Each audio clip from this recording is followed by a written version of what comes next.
நீங்க மாத்திரம் தெரிந்து கொள்ளப்பட்டிருக்கிறது நோக்கம் என்ன தெரியுமா? உங்களை கொண்டுதான் உங்களை சார்ந்திருக்கிற அநேகருக்கு ஆசீர்வாதத்தை ஆண்டவர் கொடுக்க விரும்புகிறார். தாங்க நிறைய பேர் தேர்ந்தெடுக்கல, உங்களை தேர்ந்தெடுத்திருக்கிறார். உங்கள் மூலம் அநேகர் ஆசீர்வதிக்கப்பட போகிறார்.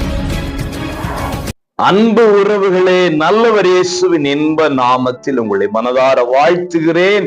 ஏசப்பா உங்களை ஆசீர்வதிப்பாருங்க.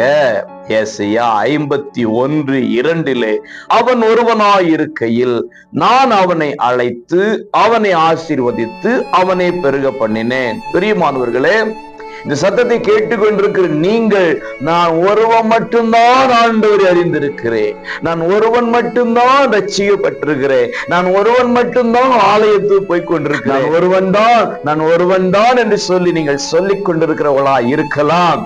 ஆபிரகாமை ஒருவனாக அழைத்தார். கர்த்தராகிய தேவன் ஆபிரகாம் என்கிற ஒருவனைத்தான் அழைத்தார். அழைத்தவர் அவனை ஆசீர்வதித்து அவனை பெருக பண்ணினாராம். ஆம், நீங்க மாத்திரம் தெரிந்து கொள்ளப்பட்டிருக்கிறது நோக்கம் என்ன தெரியுமா? உங்களை கொண்டுதான் உங்களை சார்ந்திருக்கிற அநேகருக்கு ஆசீர்வாதத்தை ஆண்டவர் கொடுக்க விரும்புகிறார். அதனால தாங்க நிறைய பேரை கூப்பிடல, உங்களை கூப்பிட்டு இருக்கிறாரு. அதனால தாங்க நிறைய பேரை தேர்ந்தெடுக்கல, உங்களை தெரிந்தெடுத்திருக்கிறாரு. உங்களை தெரிந்தெடுத்ததின் நோக்கமே through you many will be blessed. உங்கள் மூலம் அநேகர் ஆசீர்வதிக்கப்பட போகிறார். ஆகவே ஆசீர்வதிக்கிற தேவன் உங்களோடு இருக்கிறார். வாழ்க்கை மாற போகிறது. ஆசீர்வாதத்தை நீங்க பெற்றுக் கொள்வீங்க.